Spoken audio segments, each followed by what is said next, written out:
Di antara sekian banyak keutamaan yang ada dalam bulan Ramadan ini, salah satu di antaranya adalah bulan ini dikatakan sebagai bulan maghfirah, bulan yang penuh dengan ampunan Allah Subhanahu wa Ta'ala.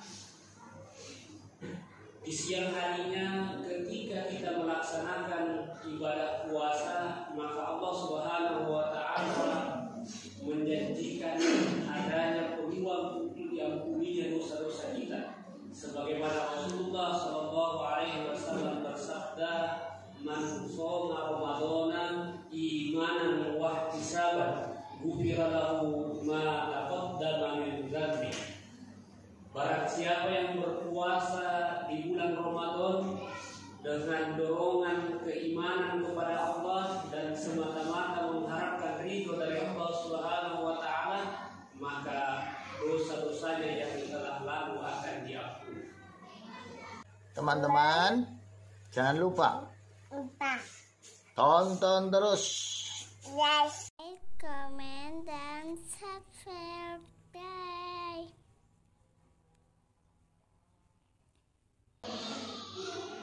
Bismillahirrahmanirrahim. Assalamualaikum warahmatullahi wabarakatuh. Waalaikumsalam.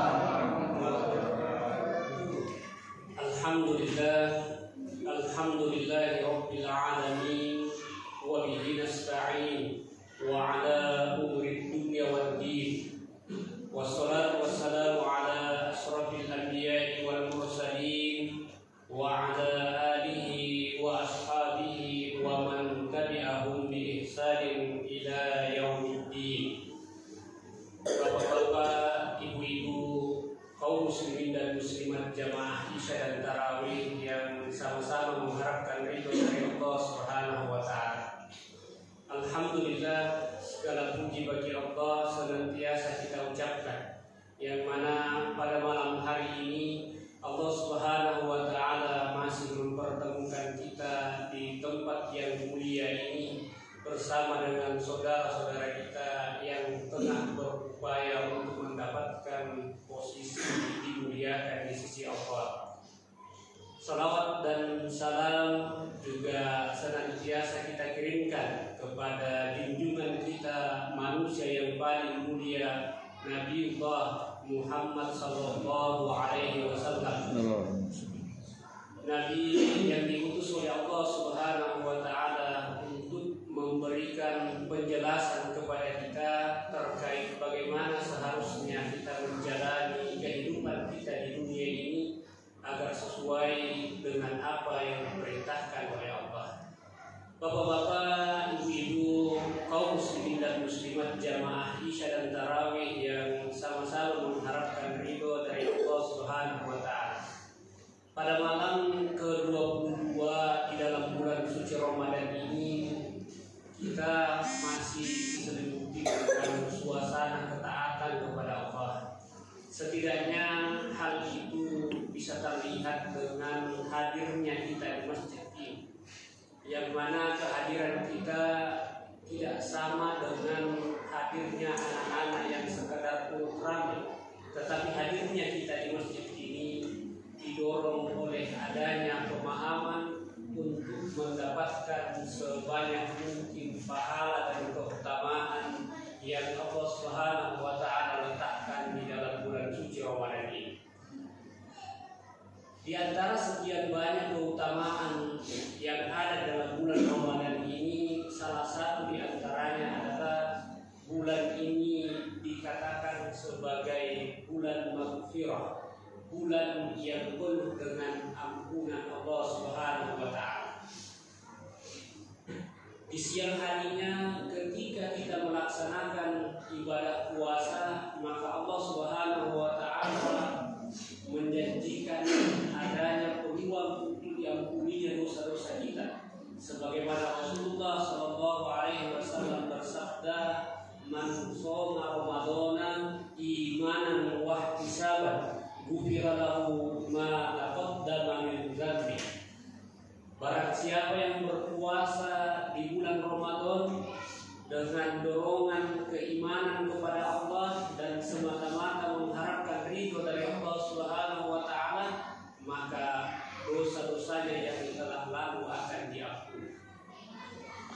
Kemudian di malam harinya Allah Subhanahu wa taala juga memberikan peluang bagi kita untuk mendapatkan ampunan. Man qoma Ramadhana imanan wa ihtisaban ghufira lahu ma taqaddama min dzanbi. Barang siapa yang menghidupkan malam-malam Ramadan dengan dorongan keimanan kepada Allah dan semata-mata mengharapkan ridho dari Allah Subhanahu wa taala, maka akan diampuni dosa-dosanya yang telah lalu. Jadi 24 jam di dalam bulan Ramadan ini itu semua ada peluang yang cukup besar bagi kita untuk mendapatkan ampunan dari Allah Subhanahu wa taala.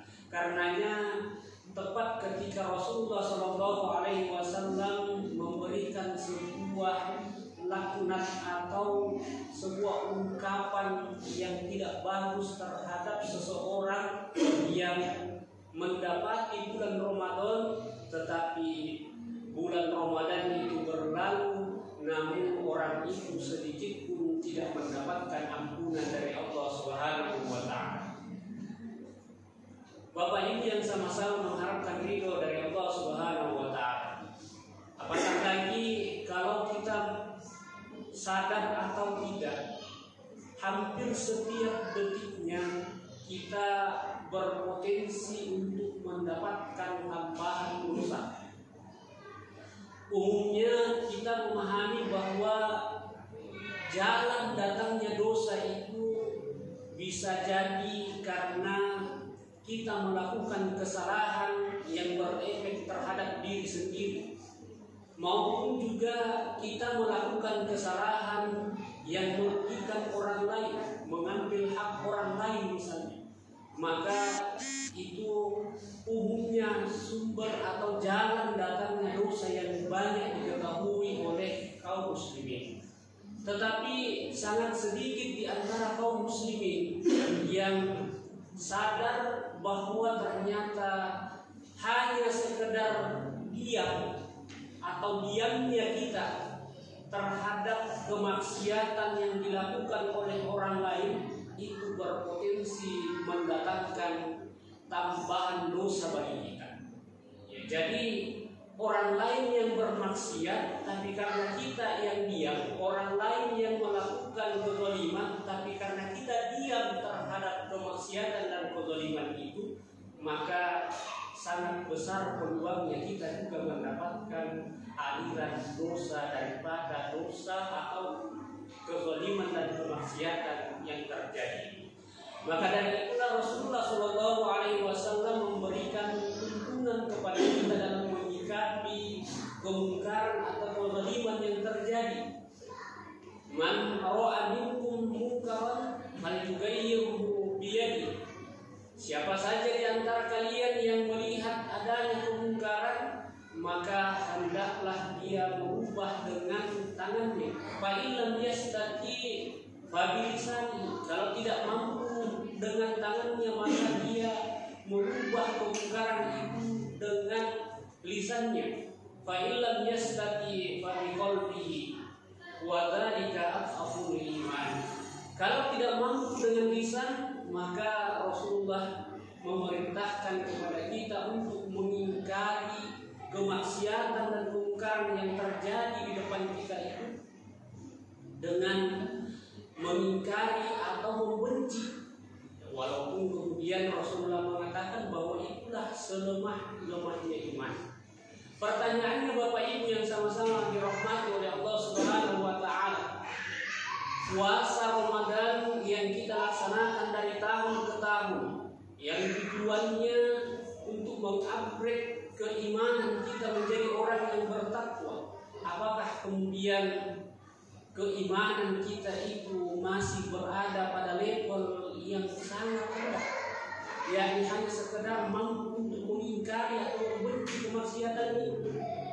Belum tibakah saatnya bagi kita untuk sekedar merubah atau bersuara, berbicara atau melalui gerakan jempol atau jari jemari yang kita miliki untuk menyatakan ketidaksetujuan kita, penolakan kita terhadap kebijakan-kebijakan zalim dan kemaksiatan yang terjadi di hadapan kita.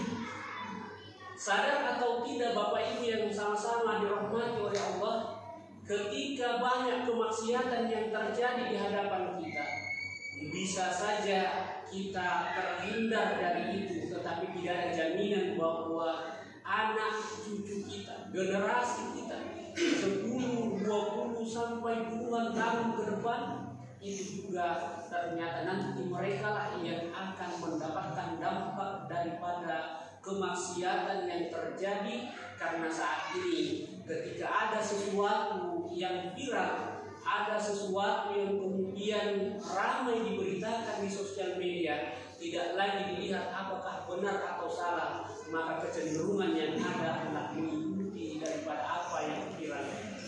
Maka disinilah pentingnya kita berupaya untuk melakukan aktivitas amar ma'ruf nahi munkar. Amar ma'ruf nahi munkar bisa kita tujukan terhadap orang-orang sekeliling kita, yang tentu hal itu bisa dilakukan oleh individu. Bisa juga amar ma'ruf nahi munkar itu dilakukan secara berjamaah. Kita tergabung dalam sebuah kelompok, dalam sebuah organisasi yang berupaya untuk mengoreksi, untuk mengingatkan penguasa terkait dengan abainya mereka terhadap pelaksanaan hukum Islam. Dan dalam hal ini aktivitas seperti ini disanjung oleh Rasulullah SAW. Bahkan ketika kita menyuarakan kebenaran, menyampaikan kebenaran di hadapan penguasa, bahkan penguasa itu adalah penguasa yang zalim sekalipun, maka Rasulullah SAW memberikan sanjungan kepada kita bahwa sayyidus syuhada Hamzah wa rajulun qala ila imam Jabir wa amarahu wa nahahu faqatala. Penghulu atau pemimpin para syuhada atau orang-orang yang mati syahid itu pemimpinnya adalah Hamzah bin Abdul Muttalib, dan seorang laki-laki yang berdiri di hadapan seorang penguasa yang zalim, lalu kemudian dia memerintahkan kepada yang ma'ruf dan mencegah dari yang munkar, lalu kemudian penguasa itu membunuhnya.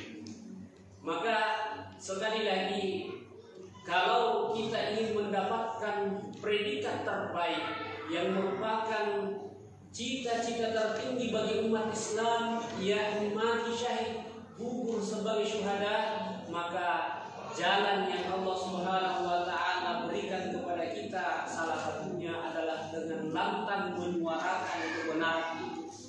Karena para ulama pun juga mengatakan bahwa ketika kita tidak mampu menyampaikan kalimat yang benar, tidak mampu menyampaikan kebenaran, maka kemudian kita diposisikan sama dengan setan yang bisu. Maka dari itu Bapak Ibu yang sama-sama dirahmati oleh Allah Subhanahu wa taala, kalau kita ingin terhindar dari aliran dosa, maka mari mulai saat ini kita berupaya menguatkan tekad kita, menambah pemahaman kita bahwa aktivitas amar ma'ruf adalah suatu kewajiban yang derajatnya sama dengan kewajiban sholat dan puasa. Karena pada prinsipnya semua yang diwajibkan adalah sesuatu yang harus kita laksanakan, dan ketika kita meninggalkannya maka ada ancaman, ada siksa yang Allah Subhanahu wa taala berikan kepada kita. Maka tidak lagi kemudian dipilih bahwa amar ma'ruf nahi munkar itu tidak wajib karena tidak tercantum di dalam hukum Islam. Tetapi mari kita perbaiki pemahaman kita bahwa apapun yang kemudian diwajibkan oleh Allah Subhanahu wa taala kepada kita, maka harus kita laksanakan, dan tentu melihat kapasitas yang kita miliki. Karenanya sekali lagi di dalam bulan Ramadan ini kita senantiasa diberikan peluang untuk mengupgrade, untuk meningkatkan keimanan kita menjadi orang-orang yang bertakwa. Maka mari kita manfaatkan momentum ini untuk semakin meningkatkan derajat kita, meningkatkan kualitas ketaatan kita kepada Allah Subhanahu wa taala. Semoga di setiap waktu di dalam bulan Ramadan ini mampu kita isi dengan berbagai amal solid, tidak hanya sekedar dengan melakukan amalan individual yang sifatnya rutinitas, tetapi kita mampu juga tergabung dalam upaya untuk menegakkan amar ma'ruf nahi munkar, terutama yang ditujukan kepada penguasa yang tentu pahalanya jauh lebih besar. Saya kira inilah yang bisa saya sampaikan pada kesempatan ini. Mohon maaf atas segala kekurangan. Wabillahi taufiq wal hidayah. Wassalamualaikum warahmatullahi wabarakatuh. Waalaikumsalam.